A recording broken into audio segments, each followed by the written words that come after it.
Welcome to Thought for the Day for Tuesday, the 18th of October. We're reading from the Gospel of Luke, chapter 1, verse 1 to 4. Many have undertaken to draw up an account of the things that have been fulfilled among us, just as they were handed down to us by those who from the first were eyewitnesses and servants of the word. With this in mind, since I myself have carefully investigated everything from the beginning, I too decided to write an orderly account for you, most excellent Theophilus, so that you may know the certainty of the things you have been taught. It's lovely to read at the beginning of Acts that Luke refers Theophilus back to this gospel as merely the beginning of all Jesus did and taught. Acts was the continuation of what Jesus did.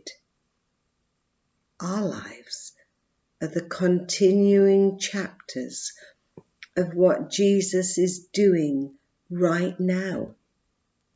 How this thought should stir us on as Jesus' disciples,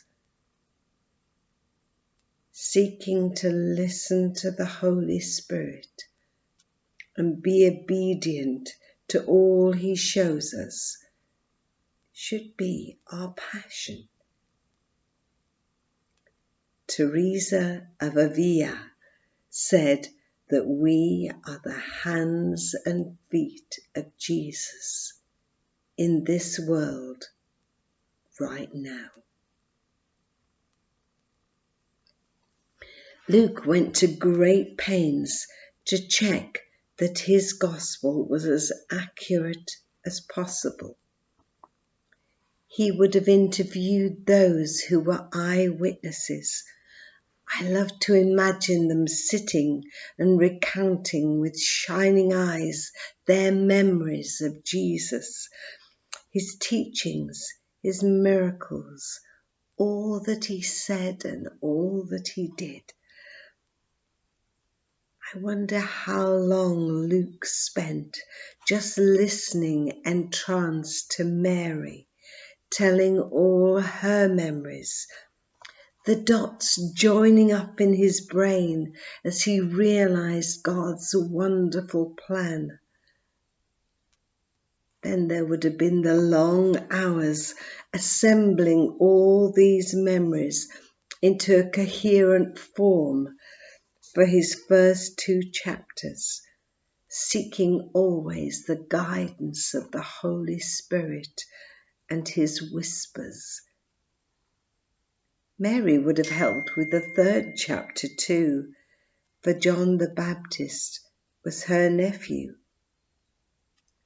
The apostles Andrew and John would have helped in this, as they had been John the Baptist's disciples before he pointed them to Jesus. Even though Luke was a Gentile Christian, writing for a Gentile Christian, for Theophilus is a Greek name, he carefully includes the Jewish ancestry of Jesus right back to Adam.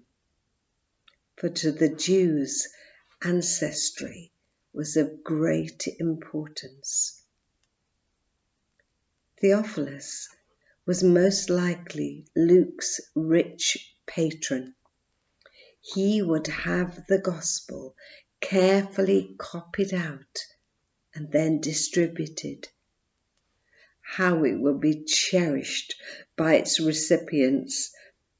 They would have listened to it to be read over and over again until they could recite it by heart. how too we should cherish the scriptures, allowing the words to inspire our imaginations and committing particularly helpful words to memory so that we can meditate on them in our times of solitude and silence. In this way, Luke and his fellow disciples can speak to us across the years, inspiring us in our discipleship so that we follow Jesus with all our hearts, with all our minds, with all our souls, and with all our strength. May you be blessed in your discipleship today.